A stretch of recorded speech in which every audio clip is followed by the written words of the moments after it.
역대하 10장, 11장, 12장 그렇게 3일 동안 읽으신 말씀은 르호보암 왕에 대한 행적이 기록되어 있습니다. 르호보암의 아버지는 솔로몬이죠. 솔로몬이 죽고 르호보암이 왕이 된 후에 제일 먼저 일어난 일은 왕국이 분열된 일이었습니다. 세상의 지혜를 구하여 노인들의 가르침을 따르지 않고 젊은이들의 소리를 듣고 그만 강경 통치를 이루어갔던 르호보암은 나라가 북쪽 이스라엘과 남쪽 유다로 분열되게 됩니다. 살면서 이 쪼개지는 삶은 참 여호와를 하지 않는 그러한 자의 모습인데, 이러한 르호보암은 참 안타까운 통치의 시작을 이루어가고 있습니다. 그러나 11장에 넘어와서 르호보암은 하나님의 은혜를 이루어가면서 말씀을 듣고 나라를 잘 추스립니다. 특별히 요새를 많이 만들고 내실의 안정을 기하고 많은 자녀들을 관리로 임명하면서 이제 통치를 이어나가게 됩니다. 한 3년 이렇게 지내고 나니까 오늘 이제 역대하 12장 1절에 스스로 세력을 굳게 하여 다스리니라 라고 하는 말씀을 만나게 됩니다. 이것은 견고하고 강해진 나라라고 하는 생각을 하고, 하나님 없이 또 노인과 또 주변의 누구의 충고 없이 스스로 세력을 이루어가는 모습입니다. 한마디로 선생도 없고 하나님도 없고 나를 가르쳐주는 아무런 도움 없는 그러한 상태를 오늘 본문 13절에서 만나게 됩니다. 그게 스스로 세력을 굳게 하여 다스리니라. 그러나 그 결과는 애굽의 시삭 왕이 침범하게 되고 결국은 성전의 모든 것들을 약탈당하게 됩니다. 자랑스러웠던 금방패도 빼앗기게 되고 많은 보물과 재산을 빼앗기는 안타까운 그러한 모습을 보게 됩니다. 그 원인을 오늘 우리가 어디에 있나 찾아봐야 되고, 이러한 르호보암의 행적을 통해서 우리에게 주시는 하나님의 음성 듣기를 원합니다. 오늘 이제 본문 13절부터 16절까지의 말씀을 통해서 여러분에게 르호보암의 행적에 대한 말씀을 소개합니다. 우선 누가 그 사람이 어떤 사람이냐라고 했을 때 제일 먼저 그 사람의 배경을 이야기해야 됩니다. 르호보암을 소개할 때면요 꼭 빠지지 않는 한 단어가 있습니다. 그건 그의 어머니의 이름은 나하마요 그는 암몬 여인이더라 라고 하는 말씀입니다. 여러분 왕상 24장 21절에도 똑같은 말씀이 기록되어 있어요. 그러니까 왕들의 역사를 쭉 읽어 나가면 르호보암의 행적을 평가하는 제일 바탕은 그가 누구의 영향을 받았느냐라고 했을 때 르호보암의 어머니는 암몬 여인이었더라 그렇게 기록하고 있습니다. 오늘 그가 왕이 된 나이를 41세라고 기록하고 있습니다. 꽤 늦은 나이에 왕이 됐죠. 이 41세라고 하는 말은 지나간 41년의 삶을 어떤 삶을 살았느냐라고 할 때 그에게 절대적인 영향을 준 이는 어머니였습니다. 지금도 유대사회가 그렇습니다만 모계 사회입니다. 모든 이가 어머니가 유대인이면 자식도 유대인이 되어야 합니다. 안타까운 건 그 어머니가 암몬 여인이었더라 라고 하는 말씀은 이미 우리가 잘 알고 있는 대로 솔로몬이 수많은 처와 첩을 두지 않았습니까? 수많은 여인 중에 하나가 암몬 여인이었다. 그 이름이 나아마라고 하는 여인이었다라고 하는 것입니다.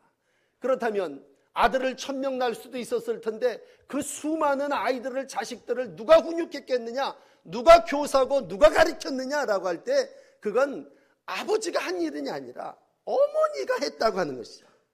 그렇다면 오늘 그를 소개하는 한 단어 암몬 여인이었더라 라고 하는 이 말은 르호보암이 악을 행하는데 바로 이 이방 암몬의 사악한 영이 그를 지배했다고 하는 것입니다.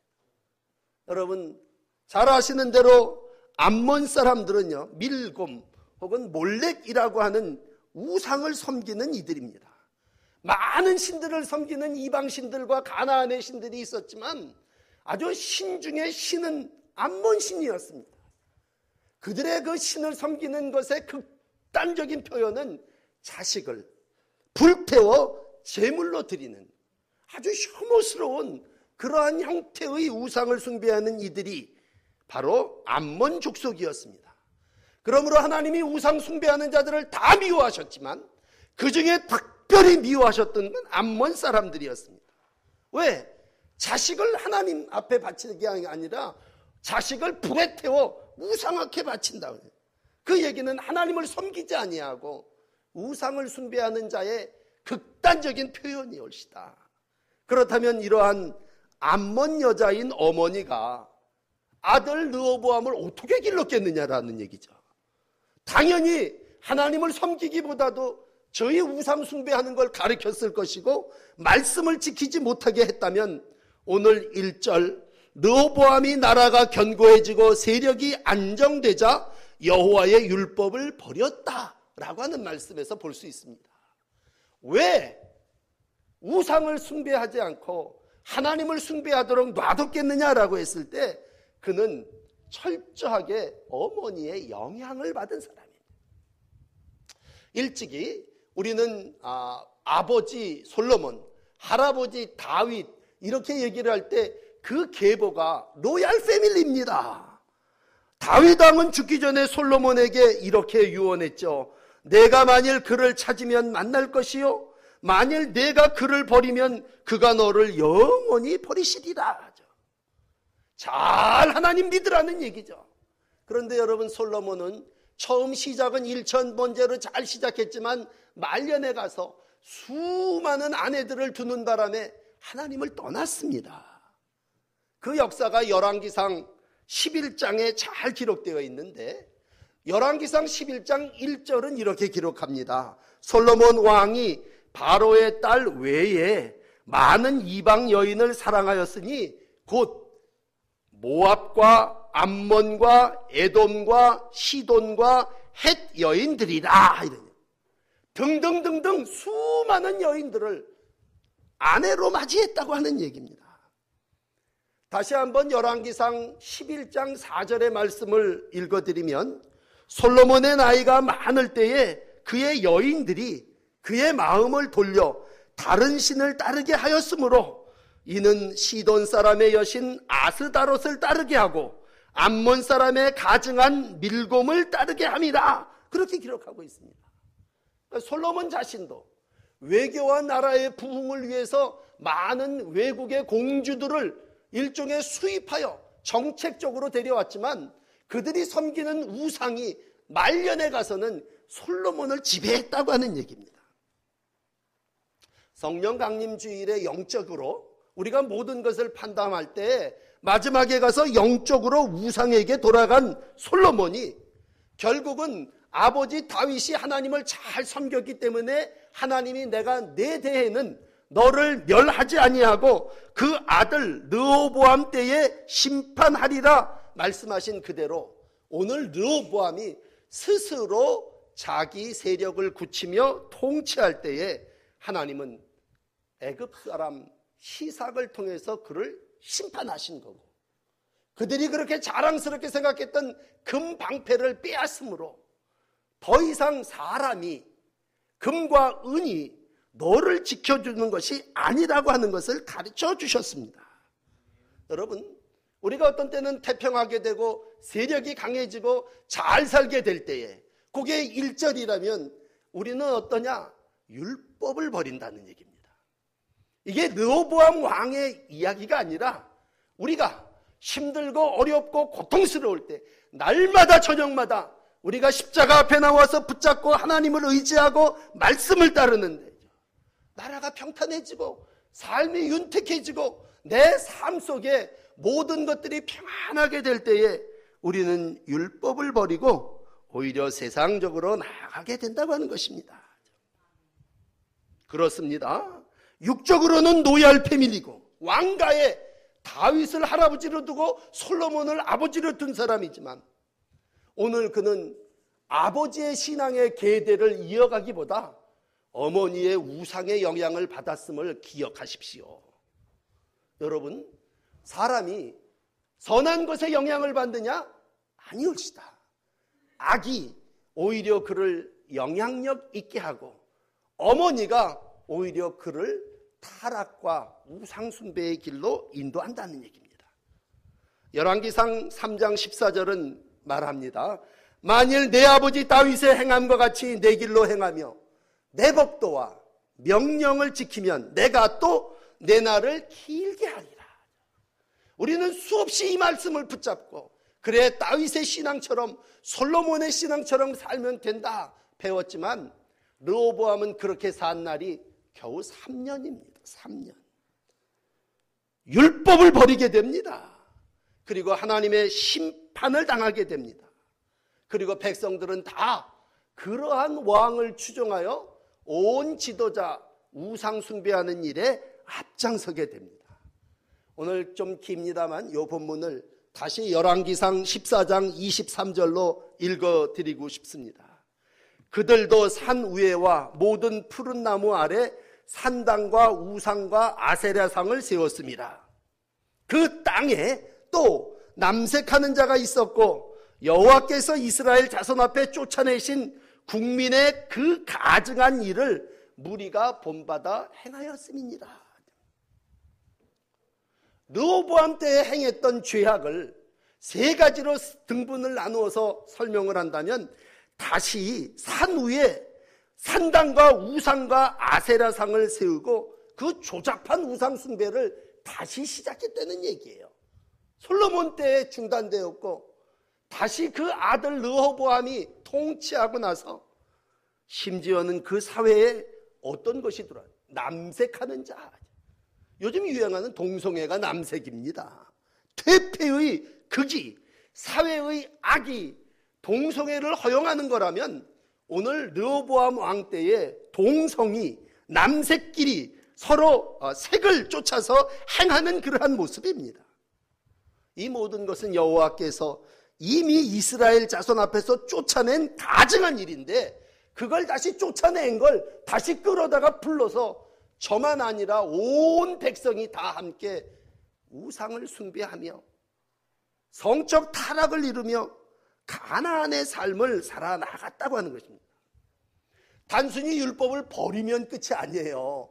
여러분, 내 마음에 성령이 떠나면 어떻게 되느냐? 그건 악한 7 귀신이 들어오는 거예요.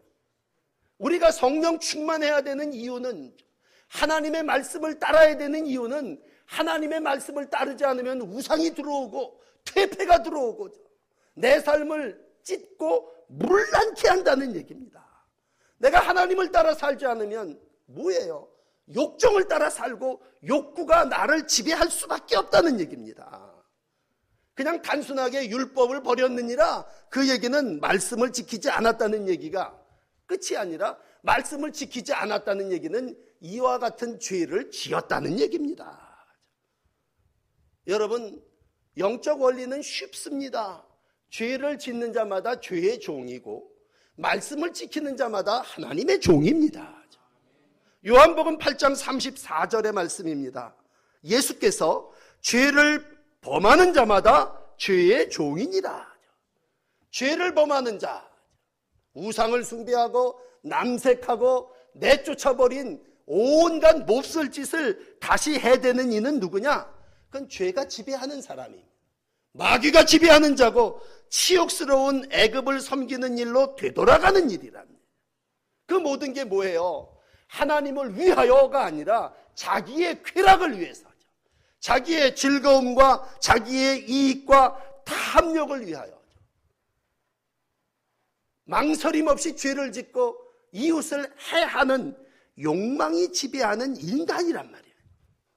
오늘 일부 예배에 말씀드린 대로 이러한 일을 저지르니까 그때 선지자가 스마야 선지자였는데 하나님의 선지자 스마야가 이렇게 결론을 내립니다. 너희가 나를 버렸기 때문에 나도 너희를 버렸느니라. 르호보암의 죄는 율법을 버린 것이 아니라 하나님을 버린 것이고, 하나님을 버렸을 때 나도 너를 버렸느니라. 결국은 뭐예요? 8절에 이렇게 얘기합니다. 이제 네가 시삭이라고 하는 너희가 지긋지긋해서 떠나왔던 애굽의 왕의 종이 돼서 나를 섬기는 것과 세상 나라를 섬기는 것이 어떠한 것을 알게 되리라 말씀하고 있습니다. 넌 날 섬기는 게 얼마나 행복한 건지, 시삭의 종이 돼갖고 애굽의 종으로 다시 죄의 종으로 돌아가서 한번 살아봐라. 하나님을 섬기는 게 얼마나 귀하고 복된 것인지 행복한 것인지 알게 되리라. 결국 죄의 결과는 죄의 종이 올시다. 율법을 지켜야 하는 하나님의 백성이 한 3년 율법을 지키면 그건 아버지의 가르침이 요만큼 남았다는 거죠. 그가 17년 통치를 했다면 41살의 왕이 돼갖고 쉰 전에 하나님 다윗성에 그를 장례 지나게 해주셨다면 오늘 그 인생은 거의 우상을 숭배하고 세상의 모든 것들을 빼앗기는 안타까운 삶을 살아왔습니다. 저는 오늘 그 원인을 다윗 왕과 솔로몬 왕의 뒤를 이어 르호보암이라고 하는 왕이 되었음에도 불구하고 아버지의 신앙, 할아버지의 다윗의 신앙을 따르지 아니하고 르호보암의 어머니의 이름은 나하마요 암몬 여인이었더라 라고 하는 여기에 있음을 이 5월에 사랑하는 여러분들에게 말씀드립니다. 어머니의 신앙이 중요합니다. 어머니의 믿음이 곧 자녀를 바로 세웁니다. 어머니가 우상을 숭배하는 여인이면요, 아버지가 아무리 솔로몬이라 할지라도 결국은 암몬의 우상을 숭배하는 자가 르호보암이란 말씀입니다. 오늘 르호보암, 물론 애굽왕 시삭이 침범해서 다 빼앗기고 나니까 회개했죠. 회개. 왜? 신앙이 아주 없는 날탕은 아니거든요. 그러나 오늘 두 번째 말씀드리는 14절은 그가 여호와를 구하는 마음을 굳게 하지 아니함이었더라 라고 얘기하고 있습니다. 하나님께로 와서 마음을 하나님께 주기는 줬지만 굳게 하지 않았다는 건 완전히 주지 않았다는 얘기입니다. 하나님을 찾긴 찾았는데 진심으로 찾지는 않았다는 얘기입니다. 그 마음이 여호와를 찾는데 아주 견고하고 굳고 오직 앙망하는 신앙은 아니었다고 하는 것이죠. 왜? 아버지의 신앙이 있긴 있는데 어머니가 가르쳐준 우상신앙이 더 그를 지배했기 때문에 그 마음이 어디에 뺏겼느냐? 어머니에게 뺏겼다는 얘기죠. 온전한 마음으로 여호와를 구하지 않았음을 14절은 기록하고 있습니다. 여러분 12장서부터 14장까지 르호보암 왕의 행적이 쭉 기록되어 있습니다만 그 행적을 딱 한 절로 정리한다면 이 14절이에요. 온전한 마음으로 여호와를 구하지 아니하였다. 온전하다는 얘기는 뭡니까? 오직 하나님만 섬기지 않았다는 얘기예요. 양다리 걸치고 지속적으로 하나님을 섬겨야 되는데, 항상 하나님과 동행해야 되는데, 늘 여호와께 구하는 삶을 살아야 되는데 평탄하고 견고해지니까 율법을 버리고 하나님을 더 이상 찾지 않았기 때문에 오늘 그에 대한 행적의 결론은 악을 행한 왕, 이렇게 결론하고 있습니다. 진심으로 하나님을 사모하지 않는 그의 모습, 결국 아버지의 할아버지의 신앙을 이루어가지 못했다고 하는 얘기죠. 여러분 다윗은 어떤 사람이었습니까? 다윗은 항상 하나님께 구하는 사람이었습니다. 엄청 쫓겨다니고 피난 다니고 환난을 당해도요, 그는 자기의 의지대로 자기의 삶을 이루어가지 않은 왕입니다. 그는 왕이 되기 이전부터 철저하게 하나님께 구했고 하나님의 뜻을 따랐습니다. 왕이 되고 나서도 올라갈 때도 헤브론으로 올라갈 어디로 가오리까? 헤브론으로 가라. 어떻게 해야 되겠습니까? 전쟁을 할 때도 블레셋과의 전쟁을 하나님 내가 가서 싸우리까? 항상 하나님께 여쭙고 하나님께 조언을 구하고 하나님의 명령을 따라 항상 행했던 사람이 할아버지 다윗입니다. 그런데 르호보암 어떻습니까? 나라를 통치하러 세겜에 올라갔다가 사람들이 이러니 저러니 얘기하니까 노인들에게 자문을 구하고 젊은이들에게 자문을 구하고 사람에게 자문을 구하는 정도였습니다. 그리고 그 결과적으로도 또 노인의 말을 따르지도 않고 젊은이들의 말을 따르는 바람에 나라가 쪼개지는 그러한 일. 스스로 하나님께 구하기보다도 성을 쌓고 자녀들을 낳아서 자녀들을 다 배치하면서 인간적인 방법으로 모든 일을 이루어 가려고 했습니다. 오늘 그는 악한 왕으로 기록되어집니다. 여러분, 이 사람이 뭘 크게 악한 일을 한 것이 있느냐라고 했을 때 성경이 영적인 삶의 원리가 악은 하나님께 구하지 않는 모든 것이 악한 일입니다. 말씀을 따르지 않는 모든 행위가 악한 일입니다.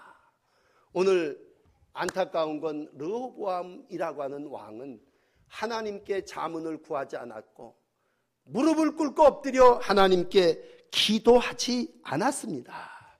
그러므로 그가 행하는 모든 일은 분열이었고 전쟁이었습니다.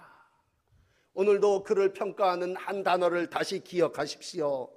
마음을 굳게 하지 아니했다. 여호와께 구하는 마음이 없이 어찌 하나님의 나라를 이루어갈 수 있겠습니까? 오늘도 우리에게 주시는 믿음은 하나님께 구하는 마음을 주옵소서 간구하는 것입니다. 하나님을 의지했다가 평안하니까 또 하나님 뚝 치고 힘이 생기니까 율법을 버리고 시삭이 쳐들어와서 죽게 되니까 또 잠시 회개하고 스스로 경건한 척하는 그런 갈짓자걸음이 아니라 항상 하나님께 구하는 마음이 오늘도 우리 가운데 있어야 합니다. 그러나 오늘도 마귀는 역사합니다. 틈만 나면 네 스스로 이제는 네가 왕이야. 하나님은 무슨 왕이고 네가 왕이고 네가 통치하고 네가 다스리는 거야. 인간의 본심에 악을 행하려는 마음이 있기 때문에 오늘도 그는 자기를 드러내고 자기의 욕구대로 행하는 마음에 율법을 저버리게 됩니다. 어떤 분들은 그가 원로들의 가르침을 저버렸기 때문에 나라가 쪼개졌다고 얘기해요. 그러나 원로들의 가르침보다도 더 근본적인 건 하나님을 믿는 믿음과 하나님을 따르려고 하는 의지가 그에게 없었다는 것이고 그는 어머니가 교사가 돼서 악을 행하는 자의 결말을 우리 가운데 보여주고 있습니다. 오늘도 어떠한 상황 가운데서든지 사슴이 시냇물을 찾아 갈급함같이 영혼이 주를 찾기에 갈급한 구하는 마음이 여러분 가운데 있어지시기를 축복합니다. 그게 14절의 말씀입니다. 항상 하나님께 구해야 되고 신실하신 하나님께 간구하는 마음이 오늘 여러분들의 마음을 예배하는 하나님의 백성들의 모습이 되시기를 바랍니다. 자, 그렇다면 마지막 세 번째는요. 이렇게 그 마음에 구함이 없을 때 결과는 어떠냐? 오늘 마지막 15절은 이렇게 기록됩니다. 그 사이에 항상 전쟁이 있습니다. 여러분, 항상 늘 마음을 하나님께 두지 않는 그 마음은요, 마음에서부터 갈라지고 싸움이 있고 집안에 나라가 전쟁이 그치질 않습니다. 하나님을 떠난 악인의 삶은 전쟁입니다. 욕구와 욕망을 따라 사는 자들의 모습은 싸움입니다. 그래서 집안도 나라도 쌈박질이 많은 건요, 분리됐기 때문입니다. 결국은 나라가 빼앗기게 되고 쪼개지게 됩니다. 르호보암의 잘못된 선택은 전쟁으로 이어졌습니다. 그 뿌리 깊었던 12지파의 갈등이 르호보암 때 어떻게 이 10지파와 2지파로 그렇게 나누어질 수 있습니까? 그건 바로 하나님의 뜻대로 하나님께 기도하지 않은 자의 몰락의 모습입니다. 우리는 왕들의 역사를 통해서 이 시대를 봅니다. 여러분, 우리가 그동안 역대기를 읽었습니다. 그 앞에 열왕기를 읽었습니다. 많은 왕들의 역사를 보면요, 하나님을 반역한 이스라엘의 왕들의 끝의 말은 그의 평생에 전쟁이 있었더라라고 하는 말씀입니다. 하나님을 거역한 이들의 모습을 보면 그의 평생에 전쟁이 있었습니다. 전쟁의 결과는 뭐예요? 내가 성벽을 쌓는다고 이기는 것이옵니까? 내가 준비한 모든 것 때문에 승리합니까? 백성들이 불안해하고 공포에 떨고 15개의 도성을 만들고 요새를 만들었지만 하나님이 지켜주시지 않으면 그 모든 것들이 다 빼앗겨버리고 나라를 잃어버리게 되고, 오늘도 그 결과가 르호보암과 같음을 우리 가운데 보여주시고 있습니다. 이제 오후 예배에 맞아 정리하겠습니다만, 결과는 그 자랑스러웠던 금방패를 빼앗기게 됩니다. 이 방패가 우리의 상징이고, 이 방패가 나를 지켜주는 것이고, 이 방패가 우리 민족의 자랑이라 솔로몬은 자랑스럽게 방패를 만들었지만 결국은 그 방패를 시사광이 다 가져가고 애굽이 다 가져가 버리게 됩니다. 여러분, 다시 한번 하나님이 여러분의 방패 되심을 기억하십시오. 우리가 인생을 살아나가며 6가지 환난에서 내가 너를 구원할 것이고 7가지 환난이라도 그 재앙이 너에게 미치지 않게 할 것이며 전쟁 때에 칼의 위협에서 너를 구원하시리라. 우리를 지키시는 분은 세상의 방패가 아니라, 금방패가 아니라 오직 하나님이심을 기억하십시오. 하나님의 사람은 누굽니까? 전쟁이 없이 평화를 이루어 나가는 사람입니다. 하나님은 오늘도 예수님을 이 땅에 보내주셨습니다. 그분은 누구십니까? 평강의 왕으로 오신 분이십니다. 오늘도 우리가 하나님을 믿는 것은 하나님이 보호하사, 하나님이 지켜주시사 우리가 이 땅 안에서 평화를 이루는 것이 옳시다. 그러나 하나님을 떠난 르호보암은 어떻습니까? 우상 숭배하는 자의 결말은 어떻습니까? 마음도 우상에게 뺏겼지만 결국에 가서는 나라도 다 빼앗기고 분열되어 버리고 맙니다. 여러분, 오늘 이제 15절의 말씀을 보십시오. 르호보암의 처음부터 끝까지의 행적은 이러이러한 족보책에 기록되었다라고 15절은 기록하고 있습니다. 사랑하는 여러분, 르호보암의 행적만 왕이기에 처음부터 끝까지 그 행적이 족보책에 기록되겠습니까? 우리는 믿습니다. 우리의 행위도 처음부터 끝까지 하나님 보좌 앞에 있는 책에, 하나님의 나라 생명의 책에, 하나님의 심판대 앞에 설 때에 다 기록되어져 있습니다. 여러분, 하나님은 오늘도 우리의 모든 행적을 처음부터 끝까지 다 기록하여 보고 계시는 분이십니다. 왜? 우리는 하나님의 백성이기 때문에. 하나님의 백성의 삶은 하나님의 책에 기록되어 있습니다. 너희는 택한 족속이요 왕같은 제사장이요 거룩한 나라요 그의 소유된 백성이라. 오늘도 하나님은 우리에게 귀한 은혜로 하나님의 자녀, 하나님의 백성 되는 특권을 허락해 주셨습니다. 그리고 우리로 하여금 아름다운 덕을 선포하며 그 행위에 빗댄 삶을 이루어 가도록 우리를 구별해 주셨습니다. 하나님은 오늘도 우리의 행위를 낱낱이 알고 계실 것입니다.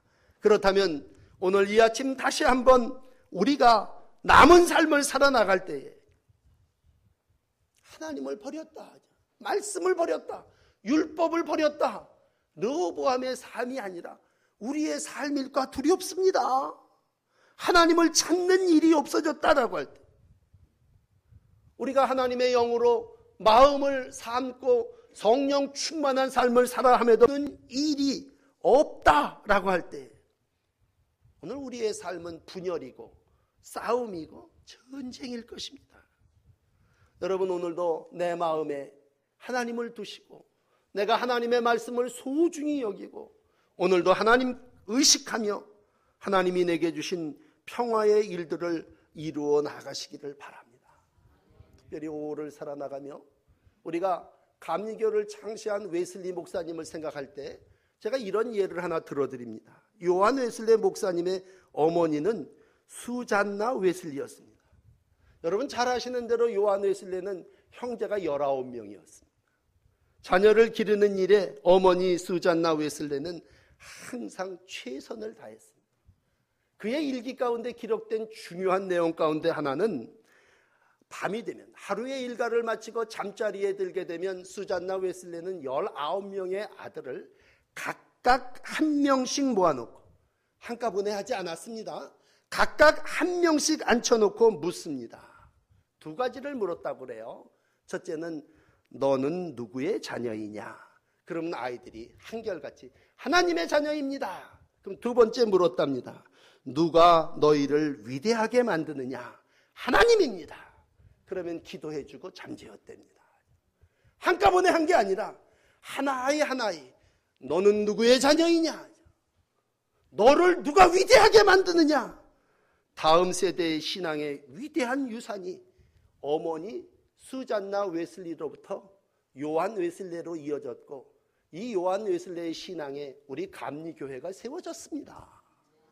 우리 감리교회를 창시한 요한 웨슬리는 그 어머니의 신앙 위에 믿음을 이루어간 사람입니다. 오늘도 사랑하는 성도 여러분, 우리가 이 시대를 살아나가며 정말 필요한 건 어머니의 신앙입니다. 그 어머니의 신앙이 아버지의 신앙이 아니에요. 외조모의 신앙이 디모데를 만들었다면 할머니의 신앙이 오늘도 손주들을 만드는 것입니다.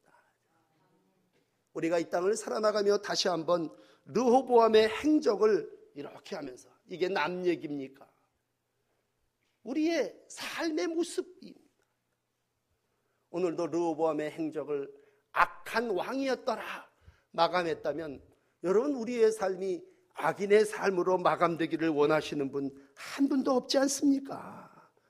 하나님이 오늘도 생명이 있는 동안 우리에게 믿음을 주시고 그 믿음이 아름다움으로 자녀들에게 이어지기를 원하십니다.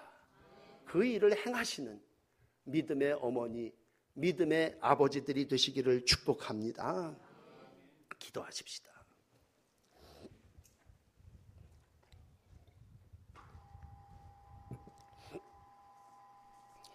나의 왕 되신 아버지, 이 땅에서 왕들의 역사를 읽으며 하나님을 사랑하고 율법을 사랑하며 하나님의 뜻을 이 땅에 이루어가게 원하시는 주님, 오늘 분열된 왕국이 르호보암의 죄 때문이고 오늘도 르호보암이 스스로를 견고하게 함으로 하나님을 떠난 성도의 모습이 어떠함을 우리에게 가르쳐 주셨습니다.